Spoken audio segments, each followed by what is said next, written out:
Hello, I'm Jon Boschen, and welcome to another installment of the Classic Industrial Film Showcase. Today I will be showcasing two 10-minute short films, all of which were produced by a company called the Jam Handy Organization, and were entries in a program that was done for Chevrolet entitled the Direct Mass Selling Series.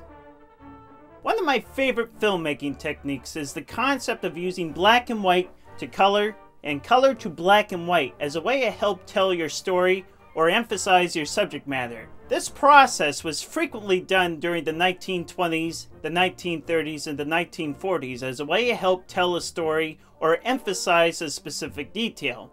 The most notable film to use this concept, however, is MGM's 1939 adaptation of The Wizard of Oz. The film starts out in black and white as a way to portray Kansas, and then when Dorothy goes into the land of Oz, everything is in Technicolor. Now, unfortunately, due to The Wizard of Oz's popularity, there's a lot of misinformation surrounding why this technique was done. I've observed comments that this was the first Technicolor film ever made and it was an experimental film, or they found color. It's none of these philosophies. This was a cinematic storytelling technique. And as a matter of fact, I personally believe that the inspiration to depict Kansas in black and white and Oz in Technicolor was inspired by a 1933 10-minute Technicolor cartoon entitled The Wizard of Oz. This cartoon was directed by a gentleman named Ted Ishbaugh and was produced by Ted Ishbaugh and another fellow named J.R. Booth.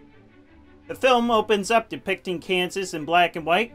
Then when Dorothy falls into the land of Oz from the tornado, everything transitions into Technicolor. This film also was not the first Technicolor film or the first color motion picture ever.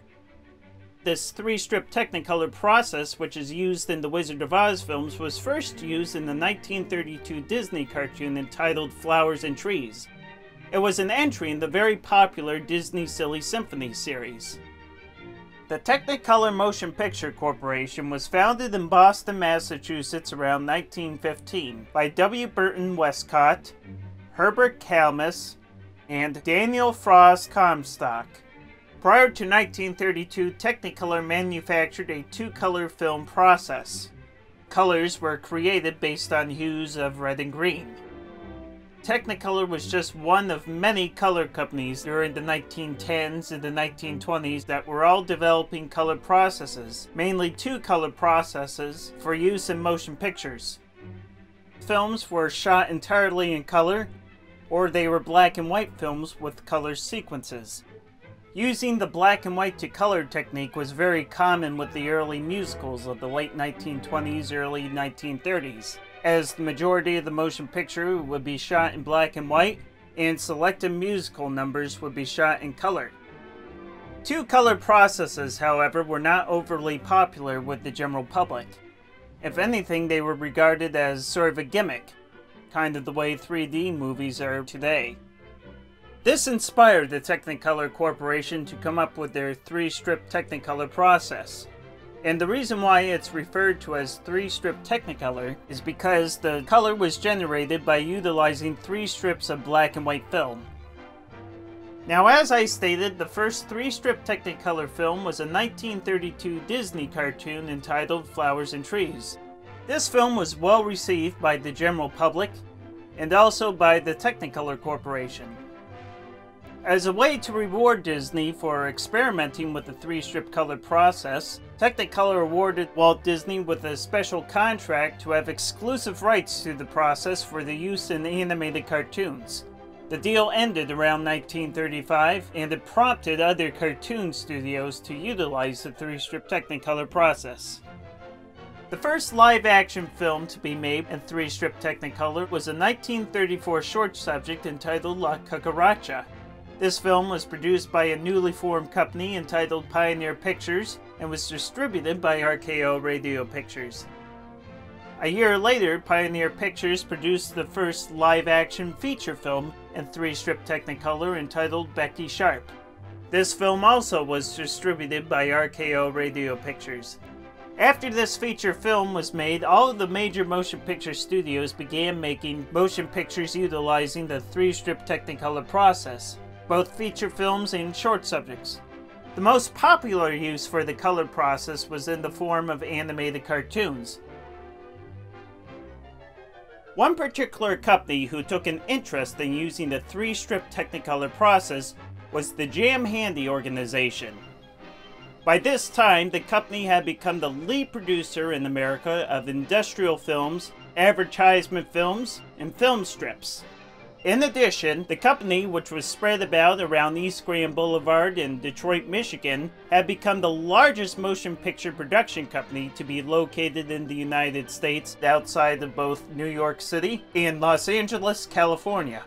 The company's founder, Henry Jamison Handy, who went by the name Jamison Handy, had a huge interest in using the motion picture medium as a way to educate people, teach people a skill, and also generate enthusiasm in a specific topic. In addition, he also had an interest in using the animation medium as a way to further demonstrate and exaggerate a film's topic. Many of his live-action films feature segments with technical animation, cartoon animation, or stop-motion animation to further enhance a film. Around the same time, the 3-strip Technicolor process had become available to many production companies. The Jam Handy organization was producing an advertisement film program called the Direct Mass Selling Series for one of their top clients, the Chevrolet division of General Motors Corporation. These were 10 to 30-minute short films which were publicly shown to promote the latest Chevrolet automobiles. The formats of these short subjects consisted of documentaries, narratives, newsreels, and animated cartoons. To advertise the automobiles, the films relied on a subliminal method of extensive product placement. At no point during the films is the name Chevrolet mentioned, and the only time that the name Chevrolet and the bow tie logo are seen during the film is during the opening and closing credits. The films were distributed for public exhibition utilizing several different methods. One method was the Jam Handy organization would distribute the films to Chevrolet dealers. The dealer would then have the films exhibited at local community club events, local schools, local factories, and even as short subjects at their local movie theater. Another method was the films were also made available to theaters by several different Hollywood distributors. I've seen references for studios such as Metropolitan Pictures and Monogram Pictures as distributors. Film historian Rick Prelinger, who has made many of these Jam Handy films available for viewing and downloading on archive.org, believes that Paramount Pictures may have even had a role in distributing some of these films as well. Entries in the Direct Mass Selling Series were some of the few Jam Handy made films that were exhibited to the general public, as the vast majority of films produced by the studio were made for non-theatrical purposes. This factor, the company's interest in animation, and the recent popularity and mass production of 3-strip Technicolor cartoons presented an opportunity to the Jam Handy organization. And in 1936, the company produced, and then released in 1937, their first 3-strip Technicolor production entitled A Coach for Cinderella. This was a 10-minute silly symphony-styled animated cartoon that was an entry in the Direct Mass Selling Series, which focused around a bunch of gnomes constructing an automobile out of raw materials for Cinderella. According to several trade ads, this film was well received by Chevrolet and also by the general public. Now there's a lot more which needs to be stated about this cartoon, but that's for a different installment of the Classic Industrial Film Showcase. Following The Coach for Cinderella, the Jam Handy organization made several other 3-strip Technicolor cartoons for the Direct Mass Selling Series. In addition to animated cartoons, the Jam Handy organization also made 3 black and white documentary short films that featured 3-strip Technicolor sequences. These films were Seeing Green from 1937, Color Harmony from 1938, and The Hothead from 1939. Fortunately, in this modern age, both seeing green and color harmony both exist complete and are available for us to view and enjoy. Unfortunately, the hothead is another story. While the first 4 minutes of the film, which were shot in black and white, are available for viewing, the Technicolor footage and the remainder of the film are currently unaccounted for. This is possibly due to misplacement, or worse, nitrate deterioration. Due to this unfortunate circumstance, I don't feel it's overly appropriate to compare the hothead to color harmony or seeing green. After viewing both Color Harmony and Seeing Green, I personally believe that Color Harmony was the best of the two. That's not to say that Seeing Green was a bad film. It's certainly very interesting, and we'll discuss that after we watch Color Harmony, but from a technical and a storytelling perspective, Color Harmony is a masterpiece. A 1937 trade ad, which for the record, this is one of the few jam-handy direct mass selling films which actually featured its own trade ad, stated about the film, "Have you wondered how and why your eyes see? Would you like to know why colors harmonize and your eyes manage to know it?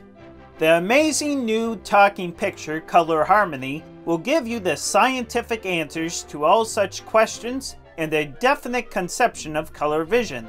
Color Harmony is the first and only picture in the world using color to explain color. Authoritative from the viewpoint of the greatest experts on color, Color Harmony combines all the latest findings of color science and color psychologists, cinema techniques, and biochemists. This extraordinary picture shows all the essentials of color vision without the use of any technical terms whatsoever. Color Harmony is accomplishing the objectives for which it was designed and produced. This trade ad appropriately glamorizes the production value of the film.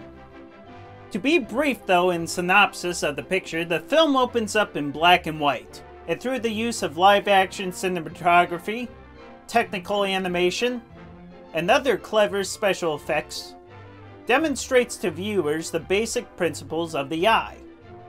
The remainder portion of the film, which is presented in 3-strip Technicolor, demonstrates to viewers how the eye sees color. This black and white to Technicolor transition was a rather brilliant idea from a storytelling perspective, as it really added to the film.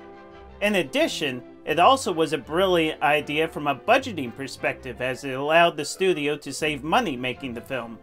In those days, black and white film production was less expensive than Technicolor film production. So here, without further ado, is the 1938 masterpiece, Color Harmony. Enjoy.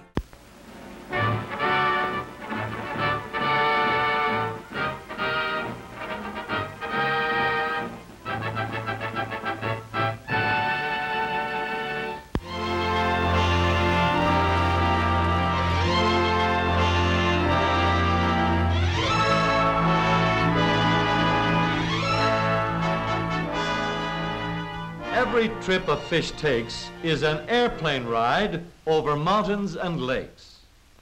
We usually see fish with tartar sauce, sliced lemon, and French fries, but the fishes see us as monstrous invaders of their domain. This is the way we look to a fish. We are very mysterious and possibly very silly looking from a fish's eye view. The turtle doesn't even want to look. A lobster has only 2 eyes, but each is made up of thousands of smaller eyes. Such an eye as a lobster's or an insect's is called compound. So the thing the lobster looks at is apparently made up of dots. Most worms have no eyes at all. The clamworm does have eyes, but they are so crude that he doesn't see very clearly. To the clamworm, a human and a big fish probably look alike. Both are just shadows to him. To us, human eyesight seems just about perfect. As a matter of fact, most birds and even some lizards see much better than we. Nevertheless, our eyes are truly wonderful mechanisms. The human eye, like a miniature camera, has an iris to regulate the amount of light coming in and a lens. The shape of the lens of the eye can be changed by tiny muscles to suit the distance at which it has to work. The eye has a dark chamber and a sensitive layer called the retina, a counterpart of the film in the camera. And back of the retina is a layer of black tissue, which, like the black paint inside the camera, prevents reflections which would blur the image. For an object to be seen sharply, the light rays coming from it to the eye must be focused so that an image falls exactly on the retina. This eye, which is nothing but a camera in the shape of an eye, shows us what we would see if we had no lens.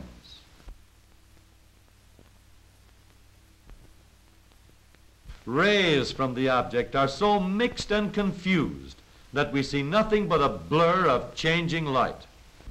But when we put a lens in the camera, rays of light from the object are controlled. They are bent and aimed at correct points on the retina.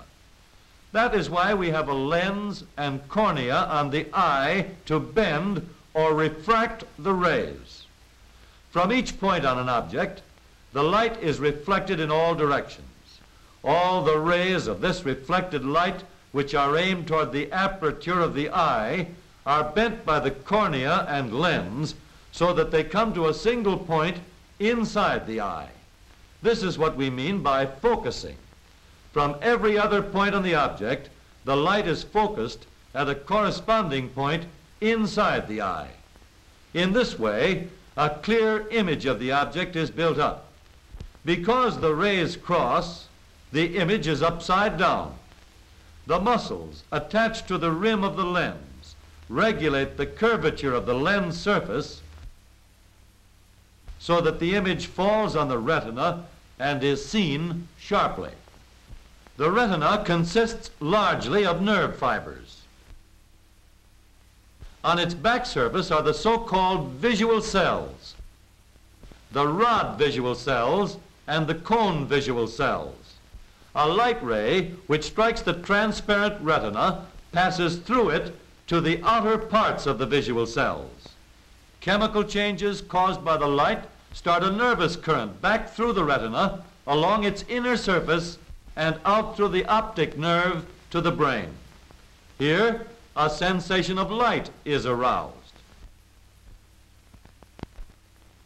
The rod visual cells are hooked up in groups to one optic nerve fiber so that they cooperate in setting up a nervous current. For this reason, they can cause a current flow in very dim light. The cones, however, are not usually hooked up together, so the light must be brighter before the cones can function. At night, therefore, only the rods can function.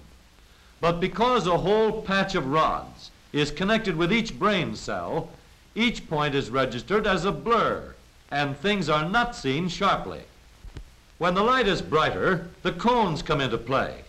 Because each cone has a private wire to its own brain cell, they provide the sharp details of the picture. But the cones, the organs of sharp, bright light vision, do more.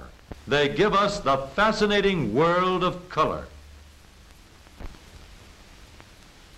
In each cone are 3 chemical substances. Each substance is sensitive only to a particular group of colors. Thus, one is most sensitive to red, one to yellow, and one to blue. When a particular color of light strikes the cone, the corresponding substance breaks down, and a corresponding nervous current flows to the brain. When a different color, yellow for example, strikes the cone, the yellow substance sends a nervous current to the brain. And when blue light strikes the cone, a still different nervous current informs the brain of the color. However, the cones do even more, for they can create a corresponding nervous current for any and all colors by a combination of their sensitive chemical substances.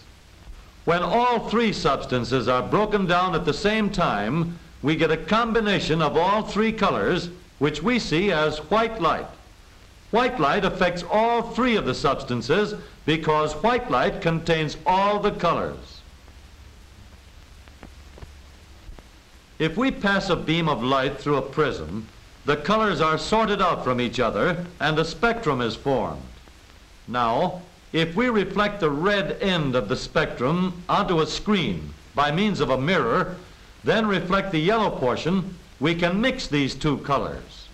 Reflecting the blue end of the spectrum onto the screen takes all of the components of white light, and we have only to slide the blue spot over onto the orange to get white light back again. That is why we are able to see mixtures of two color rays as one color. We don't need green light in order to see green. And we don't need orange light to make us see orange. Mixtures of blue and yellow light and of yellow and red light will create green and orange for us. To make the eye see any and all colors, then only the three primaries, red, yellow, and blue, need be used. From these primaries, a complete color circle can be created. That is why it is possible to reproduce the brilliant colors of nature faithfully with just three primary colors in modern color reproducing processes. Each of the three colors is first extracted from the picture through its proper color filter. Any piece of transparent colored glass is a filter, letting through light of its own color. If some other light strikes the filter, it cannot get through. If a mixed light strikes the glass, some of its components may get through, while others are stopped and absorbed by the glass. Hence, filters extract from a scene not only the pure colors, but the parts of mixed colors that those colors contributed to the picture. After a colored picture has been separated in this manner, we can see all the yellow that was extracted from greens and oranges as well as pure yellow. The red that was extracted from the picture can be returned as pure red and in oranges and browns. Blue combines with red for purples and with yellow for greens. Black is then added to give tonal value and depth to the colors. Color strongly influences our daily lives. It can appeal to us pleasantly, make us feel hot or cold, gloomy or gay. It can affect our personality and mental outlook quite as definitely as a sleepless night, a cold in the head, or a good square meal. This knowledge and many, many additional facts are a part of the artist's tools as he works with colors. The designer, the decorator, the artist, the printer are daily learning many puzzling but interesting new facts about color. Soft blends and delicate shadings are the result of the artist's use of colors, combinations that react favorably on the nerves of our eyes and on our minds. Combinations that are soothing and pleasing because they were based on a thorough knowledge of the fascinating subject of color.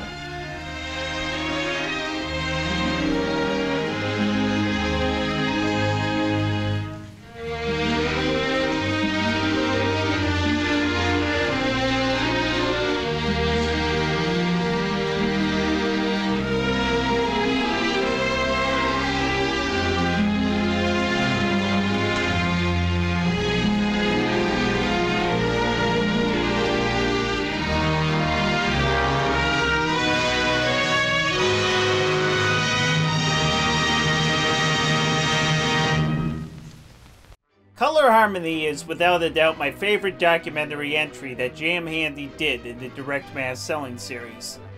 Now, one observation you probably made about the film was that the film really does not relate to automobiles in any kind of fashion. It's really not towards the very end when we're treated to a nice montage of beautifully designed automobiles that the audience is indulged with the presence of Chevrolet. As a result, this film really demonstrates the subliminal advertising method that the Jam Handy organization used in many of their films. Now, the film does relate to automobile operation, as vision, and being able to see are essential to being able to safely operate an automobile and drive. Color, though not essential to driving, as I know several people who are colorblind that drive all the time, is convenient for several different reasons. And it's for these reasons that I believe color harmony was created for. The first, from an advertising perspective, allows potential customers to fully see the variety of colors Chevrolet automobiles were available in. Secondly, color is also very convenient to properly identify road signs and traffic lights, as many of these signs and traffic lights were all color-coded to communicate commands and warnings to motorists. Interestingly, around the same time the Jam Handy organization made and released Color Harmony, the traffic light was currently in the process of being standardized across the country. I believe one of the reasons why Color Harmony was made was to help bring awareness of the standardization project that was currently underway. That brings us now to our next film. In 1937, a year before the Jam Handy organization produced and released Color Harmony, the studio made a film entitled Seeing Green, an extremely interesting film which discusses everything, and I mean everything, about the traffic lights that were currently in use across America. Traffic light technology, issues with the current traffic lights, and the future of the traffic light are all shown in this extremely fascinating film. The film starts off in black and white and shows off the variety of different traffic light devices that were currently in use. Around the time the film was made, every town apparently had their own traffic light system, thus being inconsistent with each other. The film does not glorify these different systems, as instead it portrays them as kind of chaotic. After making note of these different lights, the film goes to show off the three-color traffic light system that was chosen most appropriate for traffic light standardization. This is the system that we still use today. This section of the film shows off the rules and protocols for the three-color system. In addition, it also shows the technology that allowed the three-color system to work. Following this, the last quarter of the film is presented in 3-strip Technicolor and highlights a fully functioning standardized traffic light system of the future. This model, a stop-motion model compiled of synchronized traffic lights and an array of Technicolor miniature automobiles, shows the conveniences of a 3-color system. From both a storytelling and filmmaking perspective, I find the film to be rather fascinating. From a storytelling perspective, I appreciate and enjoy how the film uses the black and white to Technicolor approach to present its subject matter. Present conditions revolving around the traffic light are presented in black and white. For the record, black and white was the norm for film production around this time period as well. The future of the traffic light is portrayed in 3-strip Technicolor. 3-strip Technicolor, which was the most popular film color process, was frequently used to lavishly romanticize a film. By using Technicolor, the Jam Handy organization was able to fully glamorize the beauty of a synchronized traffic light system. One other reason as to why the future is portrayed in 3-strip Technicolor is the producers may have even had a vision that by the time all the traffic lights were standardized across America, 3-strip Technicolor, or even full color, would become the norm for film production, as opposed to black and white. But anyways, here from 1937 is Seeing Green. Enjoy.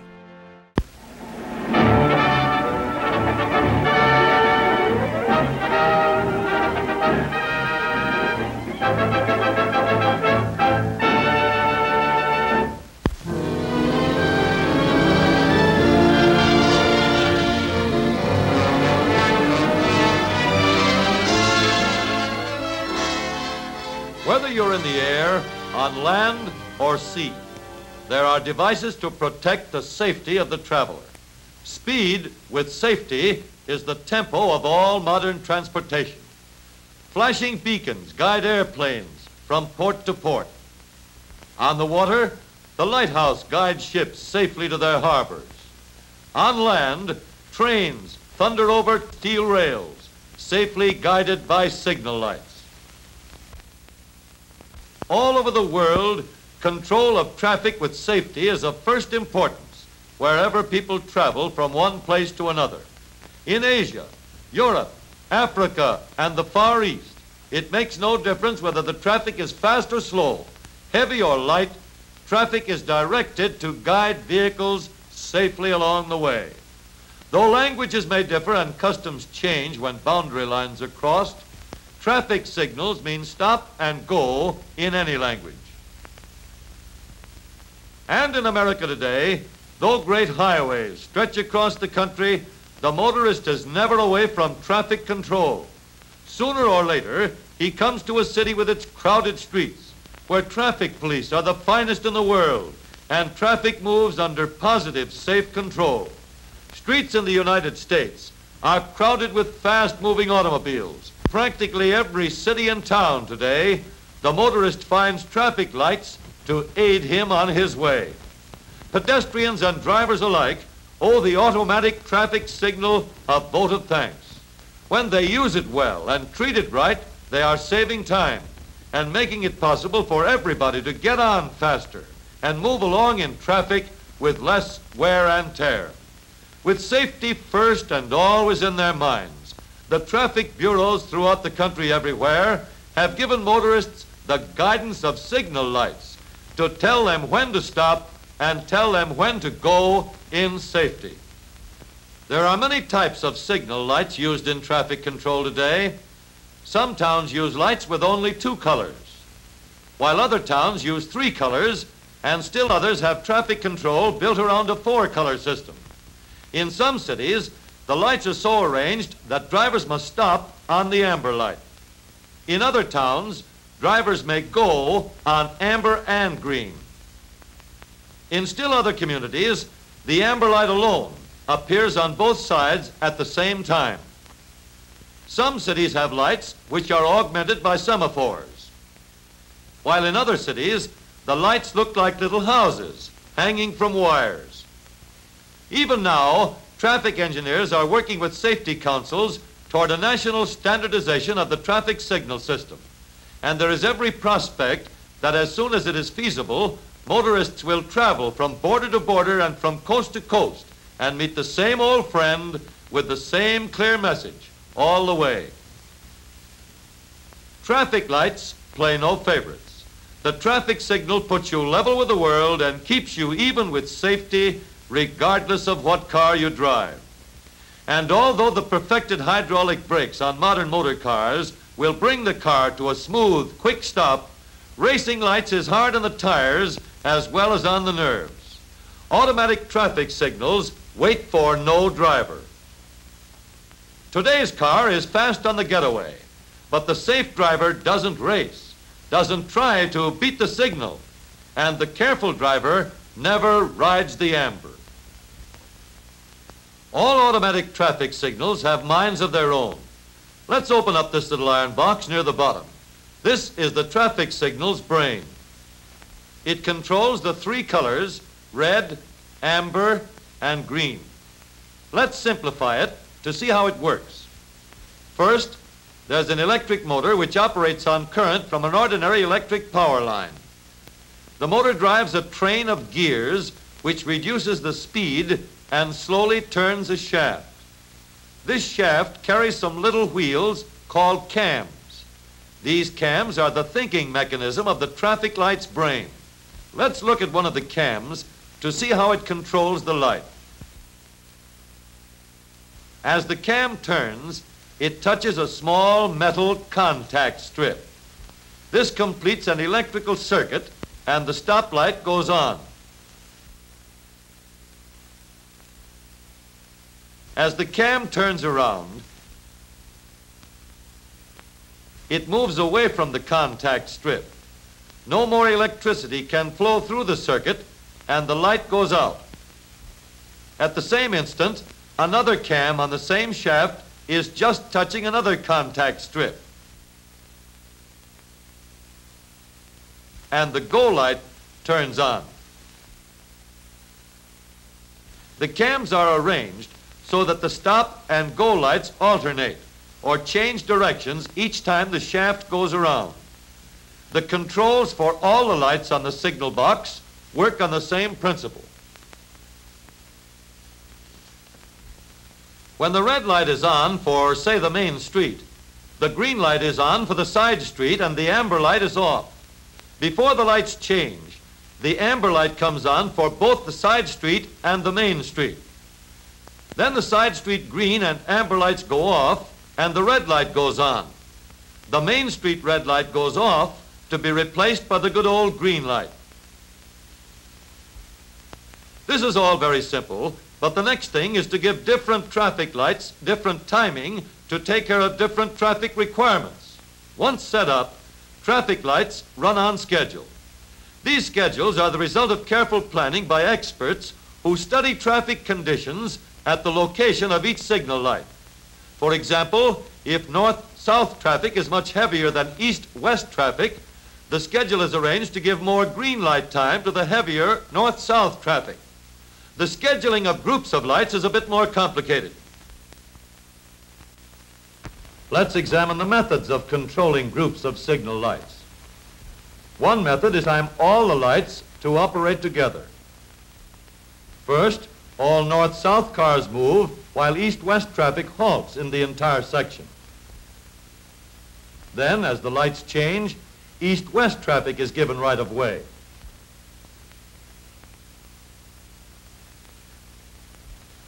However, this system will not work in all locations. Since all the lights work together, it is impossible to give extra green light time if there is heavier traffic on certain main streets. So, on some main thoroughfares, a flexible progressive system permits adjustment for heavy traffic and allows main boulevard traffic to move steadily without stops for intersecting streets.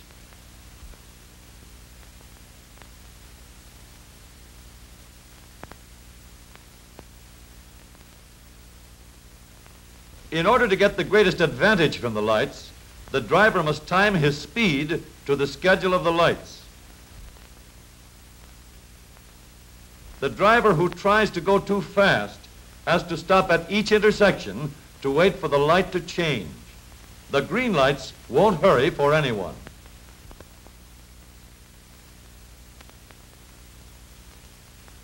But the driver who fits his speed to the schedule of the lights keeps moving comfortably and safely. Stop when the signal says stop. Wait when the signal says wait. And go only when the signal says go. The safest way to drive and the best way to make time is to gear your driving in with the lights, seeing green all the way.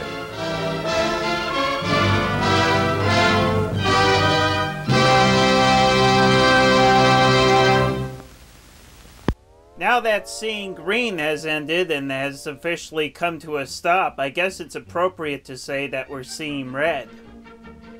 Now, one observation you probably made about seeing green and color harmony is the high production values that are present in both productions.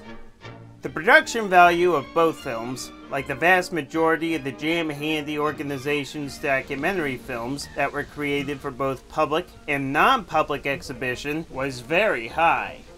As a matter of fact, they were right on par with the documentary short subjects that were being produced by the major Hollywood studios, such as the popular Pete Smith specialty films that were made for MGM. Now, unfortunately, who was responsible for these high production values is a tad bit of a mystery. As you observe, both films unfortunately lack credits. However, for my own personal research, I am certain about 3 individuals who definitely were involved with the production. Mr. Jamison Handy, who was the president of the Jam Handy organization, was certainly the executive producer of the films. In addition to Mr. Handy, I also know who did the narration to both films. The narration was done by a gentleman by the name of Lowell Thomas. Throughout the 1930s, Thomas was the narrator of the Fox Movietone newsreels. These were newsreels that were produced by Movietone News Incorporated and distributed by 20th Century Fox at theaters. In addition to newsreels, he also was the narrator to numerous industrial films that were produced by studios such as the Jam Handy Organization, Audio Productions, and many others. Outside of narrating motion pictures, Thomas was also a news broadcaster and radio commentator for the CBS radio network, and later the NBC radio network. The final individual who I am certain about being involved with the production of both films was a gentleman by the name of Samuel Benavi. Mr. Benavi was the musical director at the Jam Handy Organization, and he provided the music score to both films, as well as many other films that were produced by the studio. Now, unfortunately, Jamison Handy, Lowell Thomas, and Samuel Benavi are the only three individuals that I feel confident about being involved with the production of both films. However, from my own research, I think I have a pretty good educated guess on who the director, if not at least the producer of both films, may have been. This was none other than a gentleman by the name of Francis Lyle Goldman.